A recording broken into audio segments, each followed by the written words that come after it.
Hello and welcome back to episode 2 of the Football Pod with Paddy and Andy. Paddy Andrews, you're still here. Andy Moran, how you doing? Yeah, I'm all good. Looking forward to it. Had a busy weekend, but happy to look forward to next weekend now as well. Well, Paddy, Yeah, 2 weeks in. Flying it. What could go wrong? how's the golf game? You were out playing last night? I was playing. There's a myth about golf, and it's funny. And people said this to me: the more you play golf, the better you're meant to get. That is not true. I can confirm. I have been playing flat out since the lockdown has lifted, and I'm getting worse every single week. So I had this notion that once I retired from GAA, I'd be out in the course and I'd be off scratch in no time. Yeah, I am not there yet. It's going to take a few more months or years, I'd say, to get there. But enjoying it though. I often wondered, Tommy. I often wondered how married, retired, with kids, footballers go playing golf and get away with going for 3 or 4 hours for a round of golf. I'm nowhere near that time soon, but it's important to have it in the locker. Yeah, it's important to have it in the locker. Yeah, you're doing it before. Yeah, there's exactly. no way I Have can it take all it up set now. up. Yeah. Good thinking. You're not going to tell us what you're playing off now, or we're going to save that for another podcast. No, I could lie and tell you I'm off a really low number, but there's no point. Okay. Come back to me at the end of the summer. Okay, lovely. All right. Okay, well, listen, lads. First off, I suppose we probably want to say thanks to everyone for listening in to episode 1 of the podcast. It got a super reaction, got a really good reaction. So thanks a million to everybody who tuned in. And if you haven't hit subscribe yet, that's a big thing for us. Just hit subscribe. If you're listening on the OTB Sports app, you just go into the podcast section, you hit follow. And if you're listening on iTunes or Spotify or wherever you're listening, just hit subscribe and you'll get the podcast every Wednesday and you won't have to look at me tweeting about it every bloody week. So that's where we're going. That's like the first episode, the first podcast. How did it feel? Like the aftermath of it? Were you happy? Were you happy with your performance? Did it bring back any memories of, the first time putting on the Dublin or the Mayo jersey, or was it just par for the course? You expected that kind of performance? Well, being a culture, and I didn't say I suppose a lot, which is quite a benefit. A few little gimmicks in there that I say all the time that I've noticed that I say, but I was good. I think it was really enjoyable. It was, as you may have seen, as everyone may have heard, myself and Paddy are shy of a few words, so I think that helps as well. Okay, well, look, the football wasn't bad last weekend, so we may as well get straight into it. Andy, you were down in Tralee. How good were Galway live in the flesh? How good were they? Or sorry, Kerry. How good were Kerry? Come back to how bad Galway were. How good were Kerry? But I think that's on the tip of everyone's tongues. Every time you talk about Kerry, you have to talk about Galway as well. On the flip side of it, and I actually wrote down on Sunday. It was Sunday evening. I actually wrote it down afterwards. I said, "Why do we always focus on the poor play? Because we do that so often in GAA. So I think it's very important to reflect and focus on what Kerry actually did on Saturday evening, first night out." And you couldn't say anything different that they put on an exhibition of football. They were superb throughout. At Foley, O'Begley on the full back line. They get the disappointment in losing Ryan just before the game in goals, and young Fitzgibbon comes in and does a good job. But the two boys were excellent on the full back line. Foley was really out in front, really attacking the ball, something that he hasn't done yet in his career. So it's very interesting to see him doing that, going through Shane Walsh once or twice, O'Begley at the same. And then when you just get up front, they were sensational. And the role of Sean Shea, and we'll talk about Kieran Kilkenny and Niall Scully later on, because doing similar jobs. And then Paddy Clifford, David Clifford inside, and it'd be absolutely remiss not to mention Dara Moynihan, because he ran the 45. Yeah. And nobody could stick with him. Nobody could stick with him from Galway at all. And they ran amok, and it was beautiful to watch. But I've been in that situation. I've been in the situation where back in the noughties, we played against Owen Brosnan, and he gave him a yard of space, and he runs through you and he destroys you, and you see Gooch, and even Declan Quill did it to us in Castlebar one time. You kind of see these guys, and if you give them a half yard of space, the talent these Kerry boys can produce, you're in big trouble. And Galway gave them 10 yards of space, and they put on an exhibition. Paddy, you were watching at home. Andy was obviously there. What did you make of it watching at home? It's funny, and you're talking about last week's pod. The main thing we focused on with Kerry, and the question we asked of them was, could they get back to their best up front, and could their forwards kind of link and work more as a unit as opposed to relying on David Clifford's individual brilliance? And you can kind of look at it and say, well, David Clifford scored 3-6. So what are you talking about, lads? He does have that individual brilliance, but that was the most impressive thing. They answered that question that we asked. That forward unit were back to their best. And like Andy has said there, Darragh Moynihan and Paddy Clifford, those two guys played such a pivotal role. And even though Paddy Clifford scored 1-2, I wouldn't say he's going to be in the full forward line as a scorer for the summer. His role and Moynihan's role is to link that play, make those hard runs away from goal to let the so-called, I'd say, their four marquee forwards of Geaney, Sean O'Shea.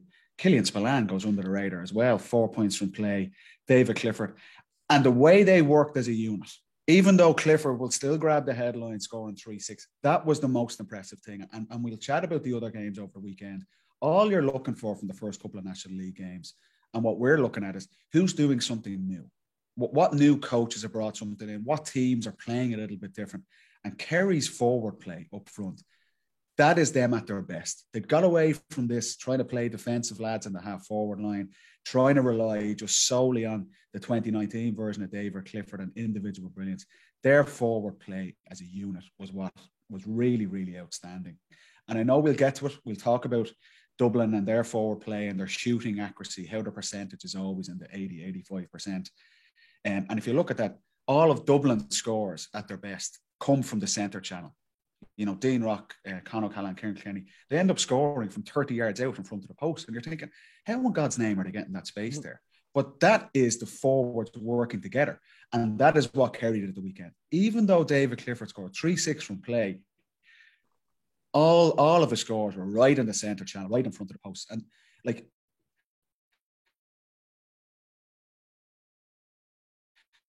of Clifford, it's because of the unit and forward players around him, getting him into the easiest positions. And you contrast it to the Cork game last year, again, they lost. Clifford was getting the ball on the sideline and trying to beat three fellas and kick it over his shoulder to score. You know, you can't rely on that consistently to get you over the line. But when the Kerry forwards are working together and they're getting David Clifford the ball in front of the post, I mean, that is trouble for everyone else. And that was the most impressive thing I felt. You're going home there on Saturday evening, you're Paddy Clifford, you know. Yeah. David has scored 3-6, and you know you've left a hat-trick behind you. You're disgusted, you know. he takes it around the keeper with his right, puts it wide. Power makes a great save. But no, they were sensational. And I totally agree. Killian Spillane, 4 points. Like, had a really quiet game, but scored 4 points. But what I loved about it was David Clifford's first goal. There's space in front of Sean O'Shea. He doesn't run into it. And he did this for years, Paddy, where he gives it to Spillane and runs. He knows he's taking two with him. If he runs into that space, someone just cuts him and takes him out of the game. He kicks it, runs, knows where Clifford is, no look pass across the goal, tap in for David Clifford. It was just brilliant. But that bit, Andy, that is exactly what we were talking about. And that was Kerry at the best. And it was the same for Clifford. If you look at his first two goals, the first goal, Sean O'Shea makes a hard run. He gets the ball on the halfway line, looks up, and Killian Spillane starts his run from in front of the post. And he makes a sprint out to the sideline. And he knows Sean O'Shea hits a 40-yard kick pass, brilliantly executed, one bounce pass into his hands. Now, Killian Spillane gets the ball and he knows, I'm not really in a dangerous position here. I could try and beat my man myself and play as an individual. He draws his own man away from goal, as well as the Galway defence shifts across to that side of the pitch. Sean O'Shea continues his run. Killian Spillane pops him the pass. Sean O'Shea is now bearing a goal, and the full-back and Bernard Power come out and try and close him off. And a brilliant pass. And who was standing there on his own in front of the post? My mother could have put the ball into the net. Dean Rock is started it. Honestly, and you're exactly right, Andy. Dublin have scored that goal for 10 years. It was Bernard Brogan, it was Dean Rock. And Clifford, that is just brilliant forward play. And that's the other forwards working for Clifford. And his second goal, the exact same. Killian Spillane gets a ball, catches a mark out on the corner flag. Now, again, if the Kerry guys are playing as individuals or Killian Spillane is trying to do it himself, he might say, well, I'm going to take this mark and try and kick it over myself. And he has the talent to do that. Instead, he puts a brilliantly executed 30-yard pass to the edge of the square. And it's not Clifford there. He's swapped with Sean O'Shea. Sean O'Shea collects the ball and Clifford is coming clean through from the D. And again, it's an easy finish for someone of his quality. So even though Clifford will grab the headline scoring 3-6, it was the movement and the execution of the Kerry forwards which made him stand out and which made them. That was Kerry at their best. And what I loved about... Sorry, Paddy, I just say one more thing, Yeah. Andy. Just as well as the movement, okay, and the link play for Kerry forwards. I just really want to emphasise, because this gets overlooked, the execution of their skills. And when I was looking at other games over the weekend, Kerry at their best, they have brilliant footballers, and I put them and Dublin in the same category. They don't fumble the ball. They don't hand pass the ball along the ground. They don't slice kick passes 20, 30 yards outside. They don't hit bad wides. The absolute perfect precision and execution of their handling, their hand passing, their kick passing, that just was Kerry in full flow. And if you contrast Clifford's first goal, there was the exact same play the next day when Roscommon played Dublin. In the first 5 minutes, Paul Craig runs clean through on the Dublin goal, exactly like Sean O'Shea did the day before. And Carl Craig hand passes the ball across to Dermot Murtagh. The hand pass is a little bit behind Murtagh. It's a little bit over his head. He has to break stride, tries to pab it into the net, and ends up hitting the post, and they missed that goal chance. Just because the execution was a little bit off, and that was the difference. Kerry at their best, Dublin at their best. Those passes go to hand, and they are ruthless. So the execution of their skills, but also the movement up front. That was Kerry at their best. We asked them, could they bring it?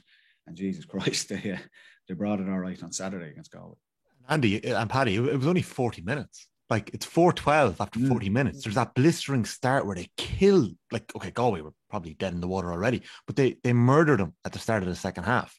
How many times have we seen Dublin come out after a break or a water break and just make the very most of that restart, and the game is just gone? It's just over. Yeah, but I think Paddy touched on that last week. Where who did you say you got hammered by? Was it in 9? Tyrone in 28. Yeah. Oh, sorry, back then. Yeah. So they got hammered in them 2 games, and they learned from them. And Gilroy learned from them, and they brought them on. And Kerry have learned from last year, from my evidence in the first. Yeah. Looks like I was at the Mayo Kerry game last year before the first lockdown.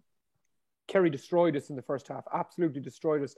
But let us just literally didn't show up in the second half. Typical what young fellas would do. Came out in the second half and literally just stopped playing. And Keith Higgins had a chance to equalise that game. It just hit outside the post, went wide, just at the last part of the game, even though Kerry were 9-10 points up. Now, you think about the Cork game. Took the foot off the gas, weren't ruthless enough, didn't put a team away. Now, they came out the last day in the second half, and Power had a kick out, right? The window throw, and Power then has a kick out. They are screaming, and they're getting a good bounce out of pushing up, squeezing. They're a hungry team. And to me, that was this class and the skill you could put down to Gola being, I suppose, weak and not ready for the challenge, where the hunger to really close the kick out, really push it, to see someone of Clifford's quality, like high-fiving Sean O'Shea because they've squeezed the kick out because Bernard Power has to push, didn't get it outside the 21 with one of his kickouts. That was the biggest change for me, and that's where I think that's where they'll get the biggest learning on. Now, we can't take away for the level Galway we're at. I look at the Galway players, Paul Conroy talked him up here last week, and rightly so, thought he was outstanding last year. But now once did Paul, who player of great respect for, go back in and help Mulkerns at any stage. Now, I'm telling you, if back in the day, if Killian O'Connor or myself or Jason Doherty had the better one of the Dublin players, you wouldn't have to ask twice for Johnny Cooper to drop back in at 6, or Keane O'Sullivan to drop, or McCarthy to come into 6 and O'Sullivan to drop. It didn't have to be asked. It wasn't a message from Jason Sherlock running in. They just did it. They could spot the problem. Now, you have a 20-year-old and Jack Glynn playing a cornerback. You have Johnny Heaney, quality player, playing left half-back, experience. Gary O'Donnell playing right half-back, 34, 35. And you have Paul Conroy playing in the middle of the field. You've got to sit back in there. You've got to give them a hand. You can't let young Mulkerns one-on-one with David Clifford and let him score 1-6. You can't let young Glynn into the corner, 20 years of age, and making his debut, a cornerback in Kerry. As a senior player, you've got to spot that danger, and you've got to go in and help your guys. So, yes, Kerry, brilliant. Hunger, brilliant. But on the flip side of that, Galway, you have to be able to spot these little things on the field and go in and help their teammates when they're in a bit of trouble. I suppose one of the other things, and you kind of touched on it a little bit, Paddy, was the ability to rotate the Kerry forwards. They have shooters in all 6. They're all attacking players. There was often times that Sean O'Shea was the deepest man, the first receiver inside in the full forward line, and other times David Clifford picked a score or two out around 40 yards out because he didn't know the space. Put yourselves back in this when you're playing in a top level game. how much of a difference does it make to be able to go out to wing forward, or if a wing forward scores a point there in corner forward, what's that doing to the defense? Like, well, could you tell me? The best teams do that. The best teams are able to do that. You have flexibility in your forward line. If you're a defender, the easiest thing is I'm matching up with this guy. He's going to be standing in a corner forward, and that's my area to pitch. You don't have to think. It's nearly brain dead. All you have to do is just deal with one guy in one position. Kerry, that's the flow we're looking for. You looked at Dublin the next day doing it. Kilkenny swapping with Cormac Costello and Conor O'Callaghan. Donegal do it quite well as well. You know, Murphy drifts into full forward and he might switch with McBurty. All of a sudden he's out around the middle of the pitch. That ability to move and the flow and to be able to do that just that ease, like Andy was saying, you're not waiting for coaches to be able to tell you to do that. That is a team working together. That's the players calling that. And you're right, if you contrast that to Galway, exactly what Andy said about the defenders, it was nearly all over the pitch. Galway were just playing on their own. There was no real unit. There was no hunger. There was no work rate. Like, they're getting a trimming. And like I say, I've been on the end of a few of them before. You need to row in together. You need your midfielders. You need your half forwards dropping back. Even if it's not part of the game plan, if you're being wiped, let's try and get a bit of solidity to our game. And it just seemed to be every man for himself. And that would be probably the most disappointing thing for Pádraic and for the Galway team. But like I say, I think Kerry in that flow, with that movement of their forwards and just the interplay, like, you know, that has them as one of the best teams in the country when they do that. You know, they were missing that last year, but you can see they've probably learned their lessons and gone away from that, trying to play into their shell a bit. But for Galway, it just seemed to be in isolation, leaving the defenders on their own, their forwards trying to play on their own. And they just, there was no answer, no way back for them. And that's like, they're going to need a big, big reaction against Roscommon this weekend. Because if you remember the first game after lockdown against Mayo last year in the league, it was the exact same story. They conceded, I think it was 3-23, 3-24. Like, if you're talking about being contenders for All-Ireland, that should not be happening. That's the real worry for Galway. Like, they have a lot of things to look at in a pretty short space of time to try and turn that around. Can I ask you both? Sorry, Tommy, just two great moments on it, right? Because you're on about the switch in the play. Sean O'Shea for Clifford's second goal. If you can watch it back, if there's any young fellas. Brilliant. It was brilliant. O'Shea catches it, but Clifford comes alive. Like, he literally, you can see, okay, my buddy has it here. I know he's going to give it to me. Bang, he comes alive and buries one into the back. And then, but Andy, it was that good. It almost looked like a set play. It wasn't a set play because I know Keelan's playing got the mark, but at its best, that's what it looks like. Yeah. And if you're thinking, you compare to Kerry last year, it was just David Clifford inside the 21 on his own. And that seemed to be it. Kick it to him and he'll pull something out of the bag. Whereas this was really structured, really efficient. Clinical. And clinical. And Kerry have the forwards to do that. When those players do that, they are a handful. And that's the interesting thing for this Sunday against Dublin, because you've got, without doubt, the two top teams going toe-to-toe. And there won't be sweepers. There won't be... You know, it'll be man on man between those two teams. And if Kerry can kind of bring that sort of movement, that sort of precision to their game, the Dublin forwards do it, and they kind of touched on it against Roscommon the following day. It's going to be a brilliant, brilliant game to watch.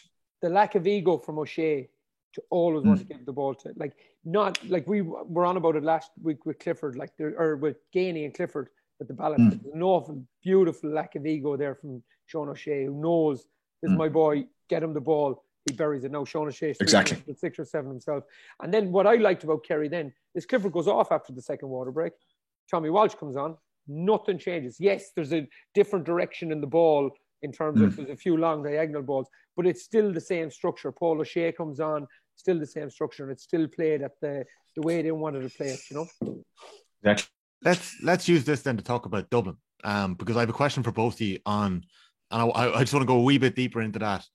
Maybe the discipline that's required for Sean O'Shea, that lack of ego. And you're talking about, Paddy, you're talking about the set play of that second Kerry goal where Spillane finds O'Shea, and it's no fluke that for both Kerry goals, David Clifford is celebrating and roaring with Sean O'Shea there, and they're high-fiving. We've seen it so many times. So Dublin, 23 shots, or 23 scores out of 23 shots, 85% shooting efficiency. Now, I know clubs all around the country are trying to get into the 70s with their shooting efficiency. you know, whatever it is, they're trying to get to that level. Randomly, or not randomly this week, you know, Kerry Dublin in Thurles, we did a classic game club yesterday where we looked back at the All-Ireland quarter-final in 2001. Paddy, I don't know if you were there. Your brother Patter was obviously playing. Yeah. You were there in the ground that day. So we was at it. We looked back at it. Do you know what Dublin's shooting efficiency was that day? I'd say about 30%. It was 41.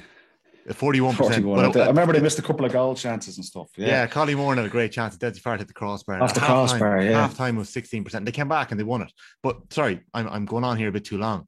How much discipline is required when you have somebody who can score from, like they're intercounty footballers, they can score from anywhere inside the 45. How much discipline is required to work it the way that Kilkenny and Sean O'Shea are doing it, to always find the man in a bit of space with 30 yards out? There was a huge focus from us, Tommy, kind of starting with Jim Gavin. And I'd say if you look from Jim starting out each year, the shooting percentages were getting better and better and better. And I think Dublin kicked 3 wides on Sunday. Cormac Costello missed 2 of them. And one that stood out for me, which was the most un-Dublin-like thing, and I'll explain why, was Davy Burr and Conor Mark from full back out on the right, on the left-hand sideline. And he took a shot himself on his right foot, on his weak foot. I would not have been surprised if Jim Gavin was still the manager, that he probably would have taken him off for that. I couldn't believe seeing it, looking at it, because it's such a low percentage shot. And Dublin over the last 4 or 5 years have gone completely away from that. And like exactly what you're saying, Paul Mannion, Conor O'Callaghan, Dean Rock, I've no doubt that they probably could kick the ball over from the sideline 7-8 times out of 10, but they don't take it on because the whole team and the whole forward unit know exactly where's the highest percentage to score. And if it takes us 2 or 3 minutes to keep the ball and work it around the arc and go in and bring it back out to the far side of the pitch, we'll keep working it until we get a ball on the D in front of the post to one of our shooters. And that is a huge discipline, and it took a number of games, a number of years for Dublin to do that. But that's what I'm talking about with Kerry. The pure sign of a forward unit and a forward line working together is not the amount they score, it's where they score from. And when you see teams clipping the ball over in front of the post from 30 yards, going, how in God's name did they keep getting the ball there? That's why Dublin's scoring percentage is always 75, 80, 85%. Because, if I'm on the sideline, even though, it's maybe a 6 out of 10, I'm not taking it on because there's going to be a better option inside. And that is what Dublin are so efficient. And that's why you see them every game. It might be 2 or 3 wides max. What was the crazy? We were always, I would say 80, 85%. If you're taking a shot in a less percentage range than that, you're going to have serious questions to answer to the coaches, to your teammates, going, why in God's name are you taking that shot? And I've no doubt that Davy Byrne taking a shot from a mark on his weak foot from the sideline, he would have been absolutely pulled on that on Monday night or Tuesday night, whenever Dublin were training. What would have been because said? It just, he would have. I wouldn't even say it would have got to the coaches. I think the players themselves would have had strong words. It's just, it's not how they operate. And like I say, other than that, Costello had 2 wides and everything else was. Well, no, the penalty. There was obviously the penalty. Oh, penalties. Sorry, yeah. Well, he's missed his penalties. But apart from that, in terms of the scoring percentages, that's what Dublin are trying to do. And that's why you could see Kerry kind of getting towards that now. Costello had an amazing game. I mean, he's been given an opportunity. Dean Rock is out. Paul Mannion's obviously stepped away. People are waiting on Costello to come through, and he scores 113 for, so really, really efficient. I'm not going to slate him for missing 2 penalties in the one match. I'll tell you a funny story. I took 1 penalty for Dublin in my entire career. I think Andy was, funnily enough, of course, it was against Mayo in 2017 in the National League. So it was around March time in Croke Park, and it was my first game back. I'd been injured. So I came on for the last 15 minutes, and literally I was on the pitch a minute, and Dean Rock got fouled into Hill 16, and he got a bad bang and he was injured. So I kind of said, Jesus, I might actually take this here. My first touch of the season, and I'm going to be able to score a goal into Hill 16. I was like, lovely, what a start to the year. So Dino goes off, and I pick up the ball, and I'm doing the whole Cristiano Ronaldo stance, really, really confident. And then it just hits me as I'm standing there taking the penalty. David Clarkson goal is about 9 foot tall, so he's taken up pretty much the entire goal. And I realised I haven't taken a penalty since probably the mid-90s, playing Fela. So I'm a little bit nervous that the air of confidence is fading away very, very quickly. So sure enough, I step up to take this penalty, first touch of the season, and I mean, it barely reaches the goal, dribbles to the corner, and David Clark saves it. But the way he saves it kind of spins back out to me, right in the. I was like, Jesus, right, perfect. I've got another chance here. But the ball was kind of spinning, so I said, don't rush in and try and slash at it because you could slice it wide again. He'd look like even more of a muppet. So I take my time with this. Clark is on the ground the corner. I said, nothing can go wrong here. Just get a good strike. Head down, strike the rebound. And as I look up, somehow, I've never seen a man move as fast in my life. David Clark has gone from one corner of the goal, full stretch to the other side of the goal, saves the rebound. And now I'm really up shit's creek. I'm like, God, the ball comes to me for a third rebound. I just lunge at it. But the Mayo lads are in there as well. So I don't know even who makes contact. Hits off David Clark again. 3 chances to score from the penalty spot. Missed them all. And Mayo cleared the ball. And we won the game in the end. But that was my only penalty I ever took with Dublin. A complete and utter. But the next night at training, thank God Dublin won, because the Tuesday night, this is what I'm talking about, Davy Byrne's probably facing. We're doing a quick review of the game in the dressing room. And kind of going off, and I think I might get away with this. Jim mightn't say anything because we won the game. And just as he's finishing, he turns around. He's like, and you, Paddy Andrews, when is the last time you took a fucking penalty? And the lads are, I'm like, oh no, Jesus, I'm under pressure here. I was kind of froze. And the lads are sniggering. I can hear a few lads laughing in the background because they know. And I'm thinking of something to say. And Costello, quick as a light, puts his hand up. We'd been on holidays in Jamaica 6 weeks before, just on the team holiday from last year's All-Ireland. And Costello pipes in and goes, Jim, I seen him take a penalty on the beach in the 5-a-side in Jamaica, and he scored it. And it was a great strike as well. And the whole place erupts laughing. And to be fair, even Jim Gavin, he didn't laugh. He didn't say anything. He just had a little smile on his face, and he walked out. And I've never breathed a sigh of relief as much. So Cormac Costello got me out of jail with that. So I can't come on here and say, how did you miss 2 penalties in the game? Because they're harder than they look, lads. I'm telling you. And I never took a penalty again, even for the club after that. I never. Again. That's great stuff. Yeah. Brilliant. But I think that Davy Byrne brings us on to Scully that Davy Byrne missed, because it's fascinating. Because I was watching the game, Davy Byrne taking off the right foot. I was like, never did that against me. But he takes this one off the right leg. But even like from the outside looking in, it was a very strange decision for him to do that. But yeah, I don't know if you've seen it, lads. Bringing it on to where we're going and comparing to Sean O'Shea to the two boys, Kilkenny and Scully. So when Kilkenny moves into the forward line, you're thinking, who's going to take over here? Scully has taken over that half forward line, lads. He's taken over the team. His pass for Davy Byrne for that shot, it looks so simple, but if you think about it, right, he's outside the 45. He knows it. Like, I'd say he's shouting at Davy Byrne, Mark. I'd say he's shouting at him when he grabs the ball. It's brilliant. And his whole performance from minute 1 to the 17th minute, he's tackling someone down at the corner back position. He's pushing them out. He was just superb, lads. He links the play. He's just, to be honest with you, we talked about him last week, and not to harp on about him, but he's such a good player to watch. I really enjoy watching him play. I thought he was the best player on the pitch by a mile last weekend.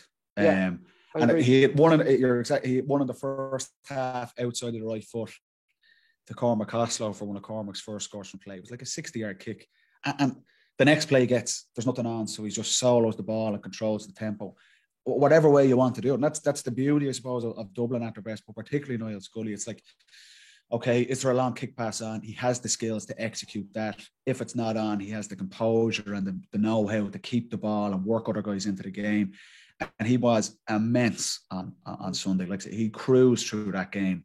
To me, Kieran Kilkenny used to do that for Dublin. He used to set the tempo. He'd get all these touches if he had her on the half forward line. So there's the fact that Scully is now playing at this level. I know he has been for the last year. It's allowing Kieran to play inside. Which like that was Kieran's probably natural position when he was younger. He was racking up unbelievable scores through mine under the 21, and even seen it the weekend, reasonably quiet for his standards are so high. But the last 10 minutes he's playing inside and he scores 3 points from play. Like he is if Kieran gets the ball inside the 21 or around the D, he's so hard. You're either fouling him or he's getting the shot off. And it allows the flexibility for Dublin for him to go inside. Now, if things are going wrong and they're under a bit of pressure, he can come out very similar to what Michael Murphy does with Donegal and control the game. But Scully's emergence and the quality that he's playing and the confidence he's playing at gives Dublin just more options, and it makes them even more dangerous for their opponents. It does. And Paddy, that one that you were talking about, him running up the sideline, like he's moving at such pace. He's flying up the sideline. Like he's a really good, he's a really good carrier of the ball. He's a really good kicker. Like between himself and Kilkenny the last day, they get 9 direct assists, right? So Scully gets 4 in the first half. Kilkenny, between winning frees and actually laying the ball off, like he actually, when I was looking at the game first, I thought, listen, this man has, he's shaking off the cobwebs where we go. He gets 5 direct assists and scores 4 points. And like you take that, yeah, exactly what Paddy is saying there. It's like the whole money ball side of it, Tommy. Like who was really contributing, and the 2 boys that contributed hugely last Sunday and hugely last year right through were Scully and Kilkenny. And Paddy, I think, has hit the nail on the head where he says Scully playing at that 10 role, managing that half forward line, and being that link between forwards and backs allows Kilkenny now to go inside, which makes it just, if you're matching up players, who do you match up with Kilkenny? He's got size, he's got power, he can kick right and left foot. He still seems very hungry to me. To me, he should have been Footballer of the Year last year. He still seems very hungry in terms of, like, there's something there that he's still fighting for. And what it does, Andy, if he's inside, it's no coincidence then that the opponent's best defenders try and pick up Kieran. That gives Cormac Costello more space to kick some scores. Yep. Conor O'Callaghan was reasonably quiet the other day. Yeah. But if imagine didn't score. And Kieran both. Yeah, and that's, look, there'll be days like that as well. He was doing work for the team. It wouldn't be surprised for Con to go out and score 1-5 against Kerry this weekend. And that, when those guys are saying, it just gives more options and more headaches for the opponents. And the beauty, like we're saying with Kerry, they can switch positions. Con, Kieran, Cormac Costello, they can all play half forward, full forward. But what's Scully's emergence, he can take on that role as a link player, and he's just so efficient with the ball. I mean, there's no mistakes. He doesn't give the ball away. There's no bad kick passes. Nothing overhit. It's on the money, and it's such an addition to Dublin. I want to come to Roscommon Galway in a moment and get there by going through the kickouts. What else impressed you about Dublin, Paddy? Just their efficiency. Like, within 10 minutes, you had a fair idea that game was going to go the way it was going to go. Like I say, 3 wides in the whole game. Nothing. Dublin, people kind of ask, what makes Dublin so good? Dublin don't give you anything. They don't make silly mistakes. They don't give away loads of scoreable frees. They work the ball to the scoring zone. And their skill level, even though that was their first game back, everything was on the money. Exactly what we're talking about, Kerry. Handling, their shooting, their kick passing. And this is, it's funny, the amount of people since I've retired who ask me, and it's nearly a bugbear of mine in terms of GA as a whole, what do Dublin do? Dublin must be doing something off the wall and training to have the success they've had. They must be doing, what's the secret to doing this? And you see so many coaches, club teams, county teams, they focus on their athletic development, or they're working on their strength and conditioning in the gym, or they spend the whole time doing tactics and all this really, really convoluted stuff. I get that they are really important things for teams to try and maximize their potential, but the amount of work Dublin have done over the last 10 years in training on just skills, catching the ball, kicking the ball, hand passing. If you watch the Dublin training session, you'd be thinking, they're taking the mick here. This is like something for an under 14 or a minor team. But that is what Dublin do every single training session. Catching, kicking, 30-yard kick passes, 40-yard kick passes, handling drills. And you see it in the game. You see it in the game. And that, you can see Kerry doing that as well. Moves don't break down. Dublin are at the best. They're so slick. Their transitions are so quick because the skills are just being executed on the money. And their efficiency. It wasn't a great game to watch. It wasn't the most exciting. But Dublin just controlled that game from literally the first minutes. And I made a point on Twitter, like Roscommon conceding kickouts and letting Dublin have the ball. Like that, what? Like, if you give Dublin the ball and let them have it, that's just completely defeating the purpose of, like, Roscommon trying to get set up an engagement line 50 or 60 yards from goal and hoping that Dublin will turn the ball over. That is just not going to work. If you want to be successful against Dublin, and you'll see by Kerry this weekend, they're going to push up on the kickouts and try and take Dublin out of their comfort zone. Because otherwise, if you let Dublin have the ball, they're so efficient, they're so comfortable. You're not going to win the game. Simple as that. The whole country, Paddy, is waiting for Cluxton to retire. Let's make no bones about it, right? And Cluxton is a plane. You don't give them the kick out then. Your shields and goals there thinking, you at least have to put them under pressure. Don't give them out. I think he might have put the first one or two out over the sideline, put one of them out over the sideline. Yeah. And so now is the time to squeeze and really put them under pressure. Cluxton isn't there, your main man, and then you're in trouble. But like, Tommy, you're on about what impresses Yeah. What impressed me, again, it's their decision making on the field. So if you look at Roscommon, they win their first 4 or 5 kickouts, you're thinking, what's going wrong here? Do you know, Dublin aren't pushing on. Again, you have no Mayor Ferner coming into you now, and all of a sudden Dublin just squeezed the kick out. Bang. Yeah. It's literally that kick out. I think there's one from behind the goals where you just see either James McCarthy through, and you just see him squeezing, and all of a sudden the game's over. Once you do that, game's over, the ball gets kicked out, someone blocks off, man, Fenton jumps up and catches the ball. And with that moment, the game as a competition after 10 minutes was over. So that's what impressed me about Dublin, the decision making on the field. So in terms of squeezing the kick out and pushing up on the Dublin kick out, that's obviously something that Mayo got so right. And it's why they were able to challenge Dublin in so many ways. You were able to challenge them so well on Cluxton's kick out. You know, put them under pressure. Are Kerry going to be able to do that? You saw them push up on Bernard Power at the weekend.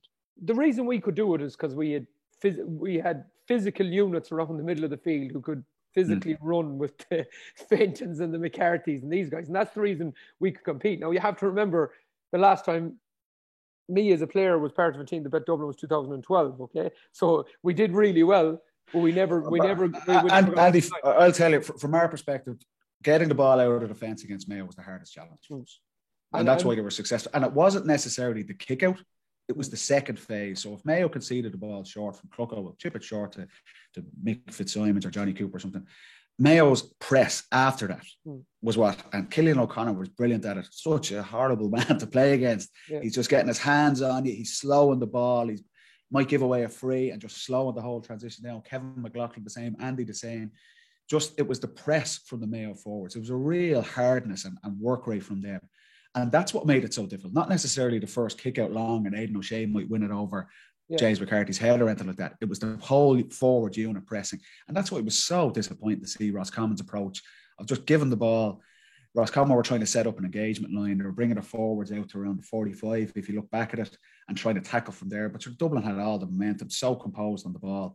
Like, that is not going to work. That style of play against Dublin or against Kerry, if you give teams that are that good, I'd actually put Donegal and look at Donegal's performance against Tyrone. I think they're quite good at it as well. If you give those teams the ball, they're not going to just kick it back to you. Like that, Roscommon's tactics was nearly like a Division 2 team. Like, and it just seemed like, you know, particularly like I say, with a new goalkeeper in goal, Roscommon had the wind at their back in the first half. Push up on the kickouts. It's a bravery. It's a mentality.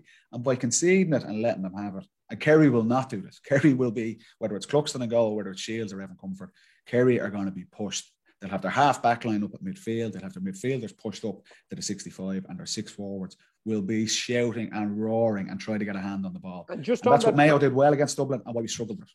On that press, and for the way you used to do, Tommy, just quickly, sorry, on that press. So I was the weakest tackler of the 6 of us up top, okay? So if we were playing against Cluxton, I would go to the left, like Cluxton's left, like, because he'd have to open his body to kick it to the left corner back. It wasn't just run into a position. We were still trying to target you, Andy. We're trying to get Clucko to use his right foot and kick it out there. Where we could, like. Please don't come near me. So that's why Jack McCaffrey on Andy Moore in there. That's because I was so. That's why I was so loud. I was always asking for help. So like Killian used to go there. So we were hoping that if Cluxton had to go short, he had to go to either Cluxton or Killian's or Jason Doherty's side. Because them boys were really good at tackling, so they used to squeeze it. Then I could kind of I was good at spaces. Come across. So there was thought in it. What I'm saying is you hear Cluxton isn't playing with 5 minutes before the game. You're saying, right, lads, we're switching this here now. Come on, pull them over to a tactics board and you get them moving.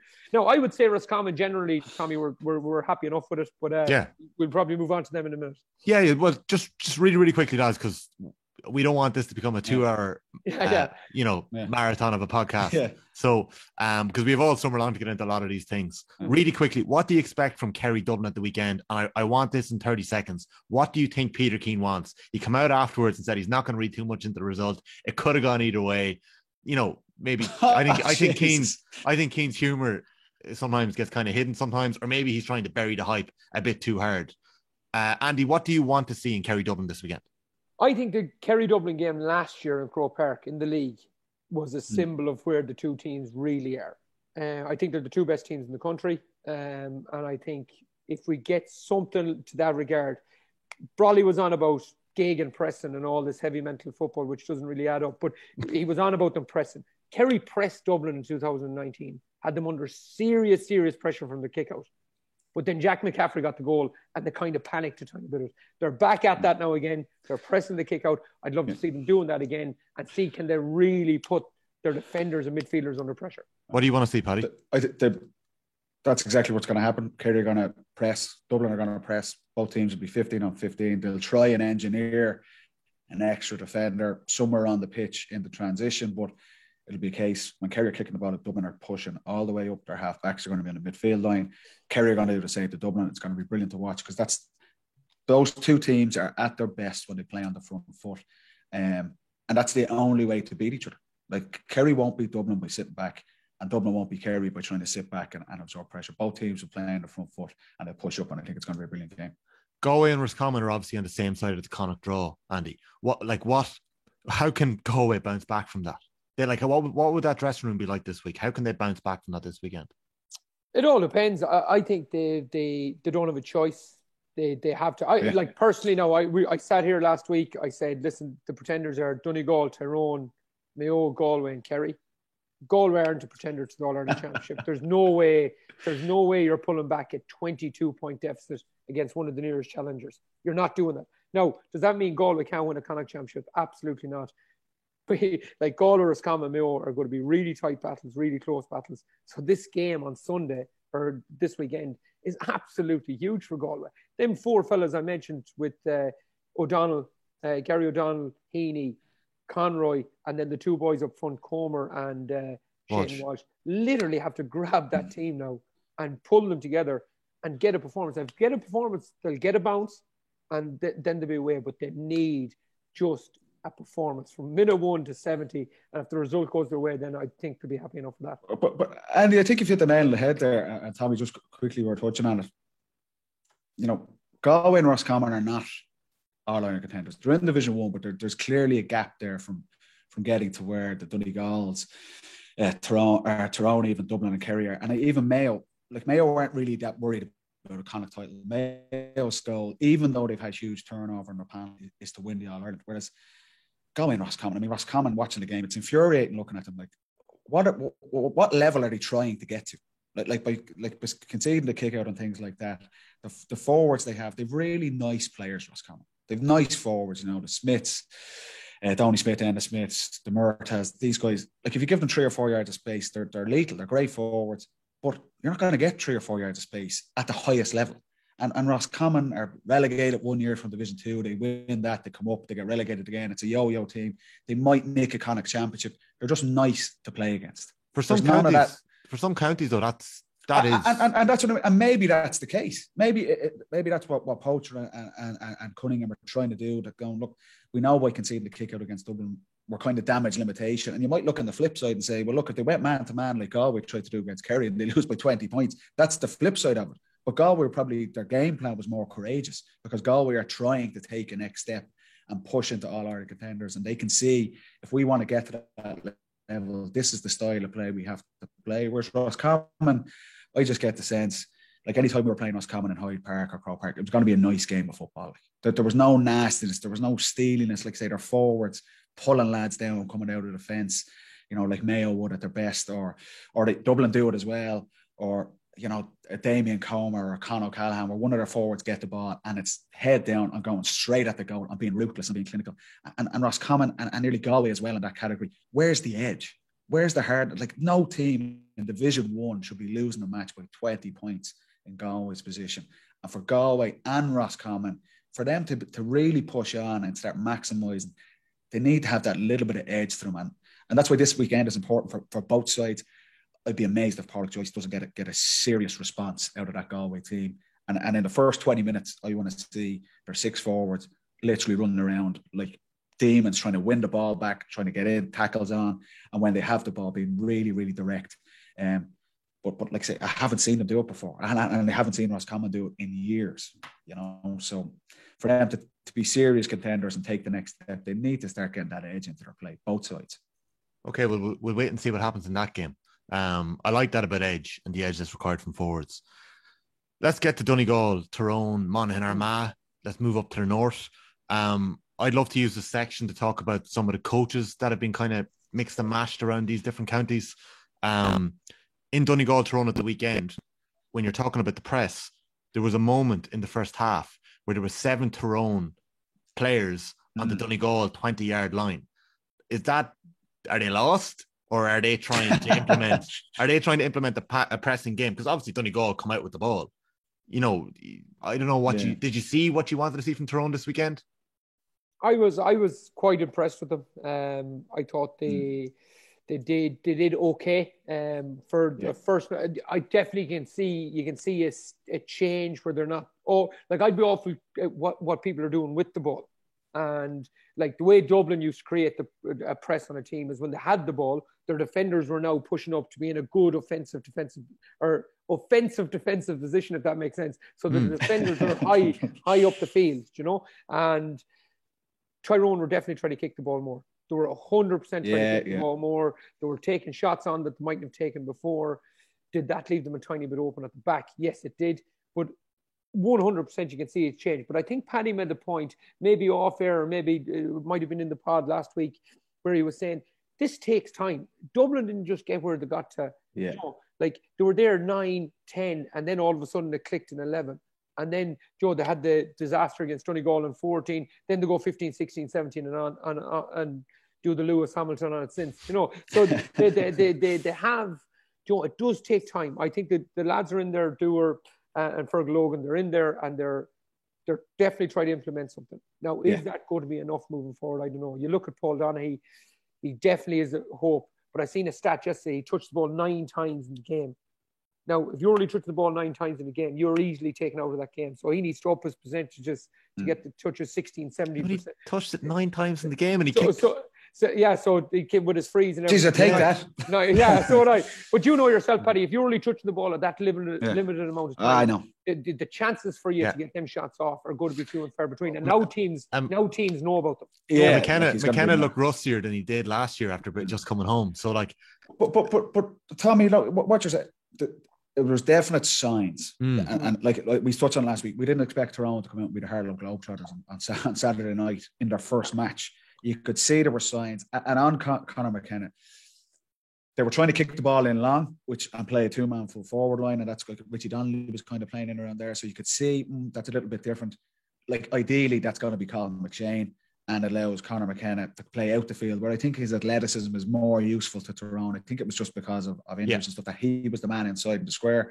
But their style of play, their press, yes, it was definitely noticeable that they were doing things a little bit differently. They were kicking the ball more. But on the flip side, I would say, like, a lot of their forwards are still defensive type players. You know what I mean? Like they're playing Myler, Richie Donnelly, Kieran McGeary. They only brought on Derek Canavan and Mark Bradley in the last 10 minutes, and you could see straight away they're out and out forwards. They caught, like, Bradley kicked a great score, Canavan got fouled for free.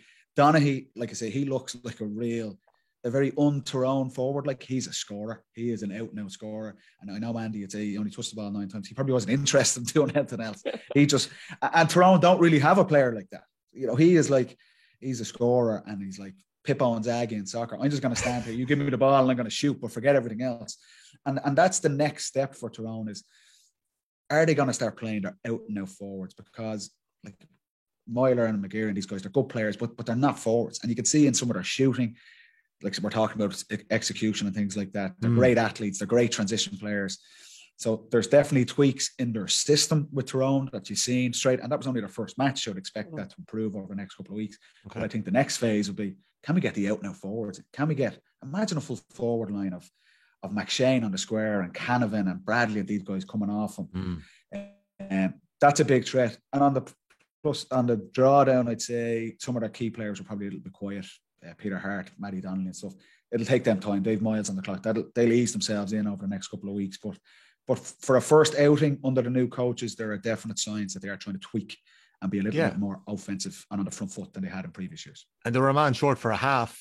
And, you know, Donegal had Michael Murphy, who was like that point in the 69th minute, like where he just speeds through and clips over the bar. The man is in insane shape. Another fella who's not looking too bad himself is Paddy McBrearty. Now, his shooting stats were probably a little bit off. He was definitely taking some shots from 40, 45 yards, but he was looking leaner. He was looking good at the weekend. So what did Donegal need? Like, what? I suppose last year we really looked at them as being a team we dismissed Cavan we pretty much dismissed Cavan and saw them as being the team that could challenge Dublin in the All-Ireland semi-finals. I really like Donegal. I think they are a really, really, really good side.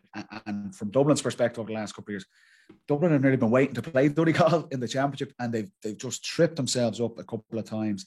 And this is exactly what we're saying last week about Declan Bonner coming in and a manager taking time to really implement his game plan. You know, they had a very set style of play under Jim McGuinness. That went on to Rory Gallagher, who was essentially part of Jim McGuinness's team. So the style didn't change. And they 5 or 6 years have been really successful. Declan Bonner's come in and they are playing a more expansive side of play. And this is a year where I think Donegal are the best team in Ulster. We thought they would win Ulster and play Dublin in All-Ireland semi-final last year, but they tripped themselves up. They need to cut that out and get a run this year because they have the players. And when McBrearty, I know he was injured last year, he's such a huge influence for them because McBrearty has that scoring threat. It again, like we said with the other teams, it allows Michael Murphy to go out and manage the game around the middle. Yeah. And they're a really smart team. Like if you look at their forward setup, they knew they were playing Tyrone. Tyrone are going to flood the middle. Donegal's forwards just set up an arc really wide. Paddy McBrearty, Michael Langan, Kieran Thompson, they're standing out on the sideline. You're looking down the pitch and go, there's no Donegal forwards in the middle of the pitch because they know that's where all the Tyrone defenders are. It's a really set game plan and they'd work the ball around the arc. Kieran Thompson got a brilliant score off it. Paddy McBrearty's going to come around on the loop on his left foot. That's an experienced team and a really efficient team. But McBrearty at his best frees up Michael Murphy. It takes scoring pressure off Kieran Thompson, Michael Langan, these guys. And he's so important. They probably haven't got the depth of a Kerry or a Dublin, where when Donegal lost McBrearty, that's a big loss. And if they lose Michael Murphy, Jesus Christ. I mean, Michael Murphy's lost anyone. But yeah, last year as exactly. Well. That balance so at the left. If those guys are fit and they're playing well, you get the best out of Michael Murphy. You still have Ryan McHugh controlling the ball around the middle of the pitch. Donegal, similar to Dublin, they don't do anything stupid. They don't kick the ball away. They're very composed and controlled on the ball. And then they can get it to their lethal finishers. Like I would have them as the best team in Ulster. Yeah. The variety from McBrearty impressed me. Okay.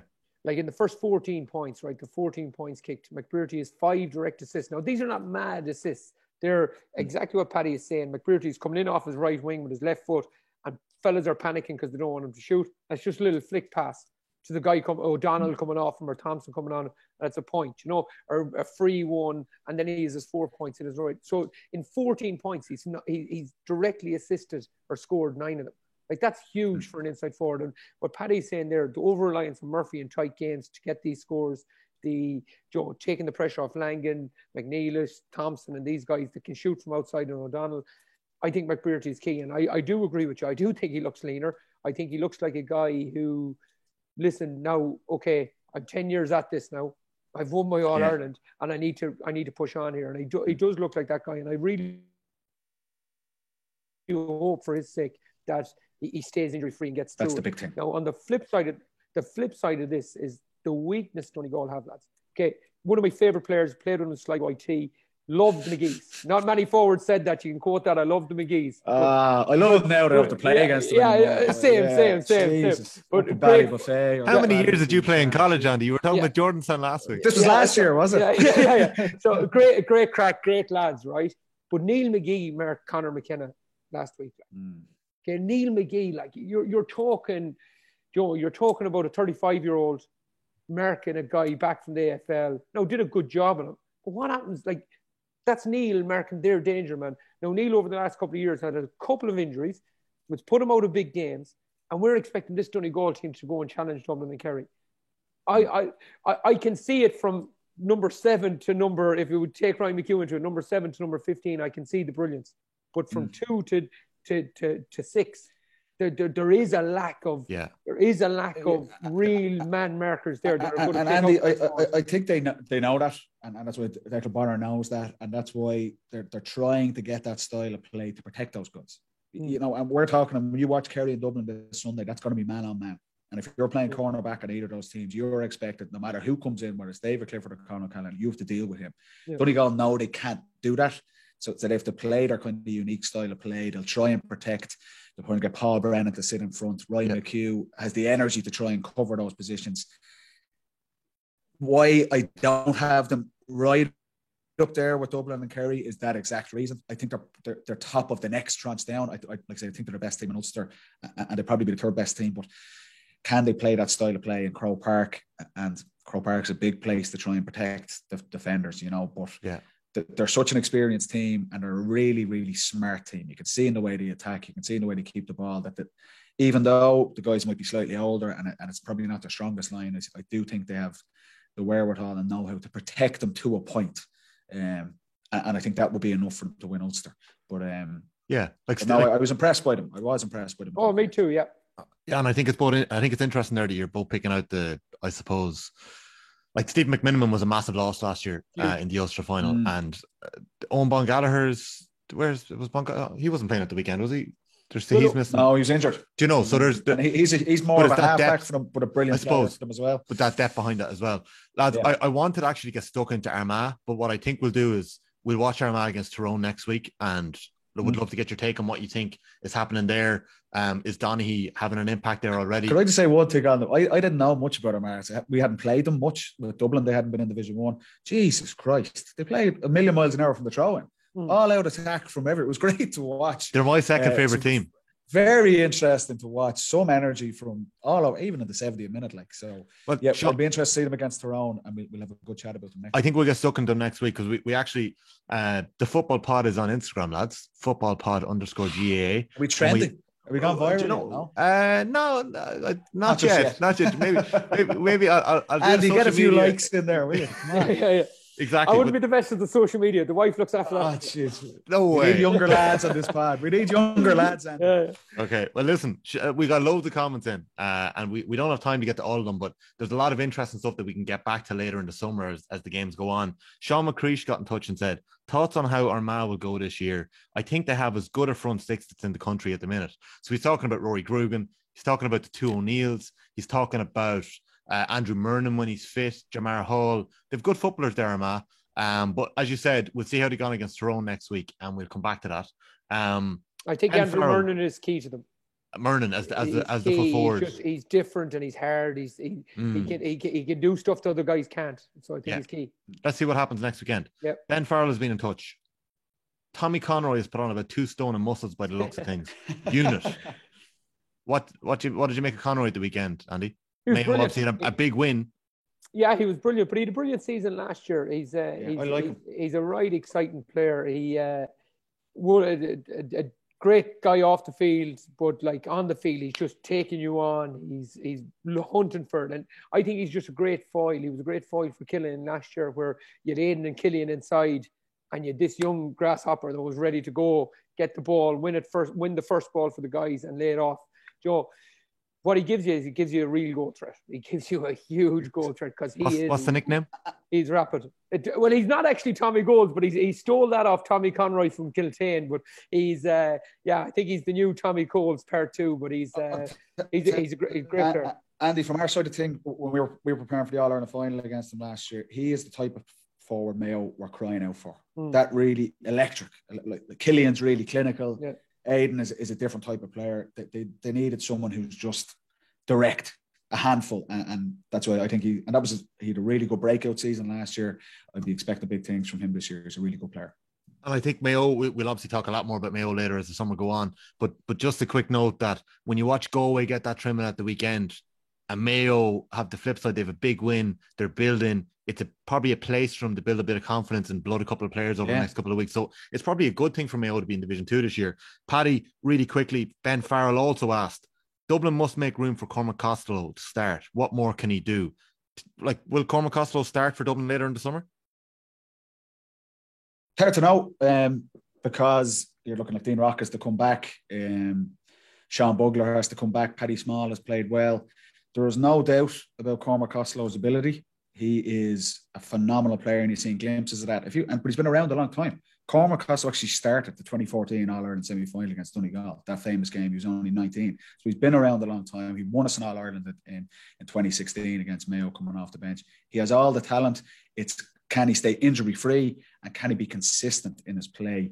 And you even seen it last year. He came on against Laois, I think, in the Leinster semi-final and scored 7 points as a sub, and then he got sent off in the next game. You know, his talent is never, ever, ever in question. It's his consistency. And if he does that, I mean, he is, again, he's the type of forward Dublin don't really have. He's different from Kilkenny. He's different from Conor O'Callaghan. He's different from Dean Rock. But the competition for places, all he can do is when he gets the chance, do what he did on Sunday, bar missing the penalties. And he'll get a chance. It'll be interesting to see who he goes against Kerry this weekend. Mark O'Shea has said thoughts on the job that Billy Lee has done with Limerick. Like we didn't mention last year's provincial winners, Tipperary or Cavan, both losing the first day out. Shout out, I suppose, to Enda McGinley, who got his first win as an inter-county manager against Louth. Like, hurt. But the thing is, like, you know, Brian Kenna has said it'd be great to hear some in-depth analysis of games outside Division 1. It's so difficult to go outside Division 1. We literally did 50 minutes here on, you know, Kerry's attacking unit. And I suppose when we're talking about that Kerry attacking unit and you're talking about that shooting efficiency that we had earlier on, and you're talking about the Dublin hitting 85%, I have a question for you, Andy. Do you think that other counties around the country can realistically aim to hit that 85%? Was that what Mayo's target was, or what was Mayo's target? You spoke last week about 20 points being the golden number. Yeah, well, they were always that was always our target to get to when we played against the likes of Dublin. But you have to realise every opposition you play against is different. So you're playing against Dublin, you're going to see less of the ball. So, Joe, you might have to take a shot that the Dubs might. I just think it changes with every team you have. You have to play the parts that you have. And what we're describing there against for Donegal, just say, for instance, if you're playing with Neil and you want to play Neil McGee on the full back line, you have to give him protection. So that'll may make you play with 5 forwards instead of 6 and 7. Do you know what I'm saying? So everything changes.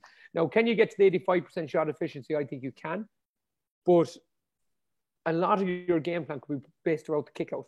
So if you need to get the ball, you need to shoot the ball, you need to kick it wide. It might be on the kick out. You mightn't be too worried about the first phase shot. You might be worried about the kick out and winning it and try to catch them on the attack. So I think it changes for everyone, but I definitely think that success leaves clues, as they say. So what Dublin does leaves clues. What Paddy said there about Dublin being working on their skills for over 10 years of training, you know, all that sort of stuff leaves kind of clues. The hunger that Kerry provided at the start of that second half, that's a clue. You can work on stuff like that. And then the 85% efficiency comes when you get better at all the small parts. The big thing I'd say in it, Tommy, for the counties, and why Dublin were able to do it, that was what we set out what we wanted to do. And Dublin had the depth of forwards that if you didn't buy into that, and it's not natural because forwards are forwards, the egomaniacs, they want to kick scores themselves. Yep. And in lots of counties, the top player will take his shots. And you see it in club games. I'm brutal with my own club. I want to shoot, I want to score. If you did that with Dublin and you missed, you were gone. You were on the bench and Kevin McMenamin was taking your spot, or Owen O'Gara was taking her spot, or Cormac Costello was taking her spot. Dublin had the depth where if you didn't buy into that and you started playing selfishly, you were out the door. It's harder where in other counties, if you're the star man and you know, no matter what you do, really, you're going to play and your place isn't under threat, it's harder to get that buy-in. But I think if you see what Kerry did and the improvement in their attacking play, if you can get to that stage where your team is working together and you're making your teammate beside you more efficient and making him better, that's a key thing for improving your team, whether it's in Division 1, whether it's Division 4, or whether it's in your club team. It's a big ask, but it's hard to implement. Yeah.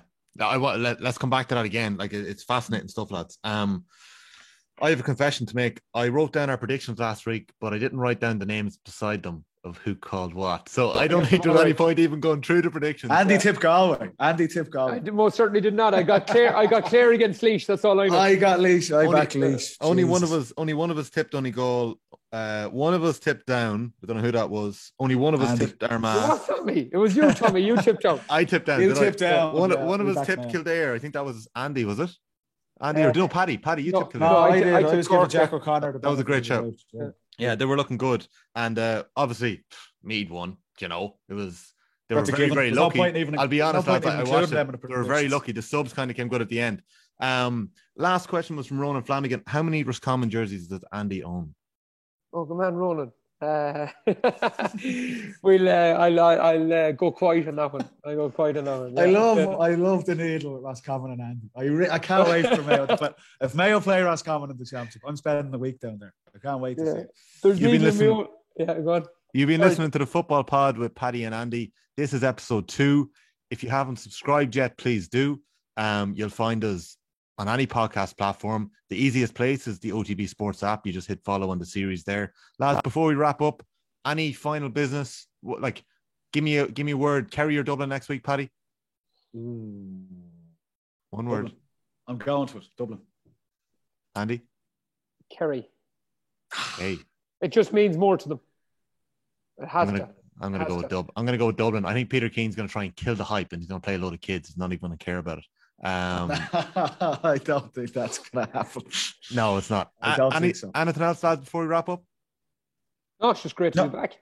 Brilliant, lovely One stuff. thing I Look, would say, just on the point, Tommy, I know, lads, we're very focused on Division 1, but I think when the championship starts and we're focused on the actual provincial championships, we'll be talking about all the counties and all the teams. So we will get around to it. It's just hard when there's 100%. literally 100%. there's 20 games at the weekend. Hey, We'll definitely get to it. If people want to see a Division 4, check out Paddy Cunningham's point. Oh, wow. against Seen Louth. it. Yeah. Yeah, loved it. This is what Loved we it. should do. We should Yeah. pick out our point of the weekend. Oh, yeah. That's what we should do. So who Cool. was it? Was it Owen Cleary with his sideline for Clare on the left? For Clare. Yeah. Oh, what a Magic, score. both of them. Yeah, I'm giving it to my buddy Cunningham anyway, outside Paddy- the left. He had the nice. You were preds in on college it. with him as well, Andy. I was. I swear to God, yeah. But he goes, Who have you not been in college with? anyone from Sligo up, I think I was in college with. Yeah, So, exactly. so- Yeah. so, The yeah, King of but the he- Northwest. but the old Preds on him, the Mania's on him, outside the left. Magic. What a footballer. Still living the Touch dream. of class. A touch of class. Okay, brilliant. Well, we're going to look for our score of the week again next weekend, and we want to hear about the shite trainer of the week. I'm going to come back into this. I'm convinced I'm going to make this happen. Right, that's it. Episode 2 of the Football Pod with Paddy and Andy. Thanks for listening in.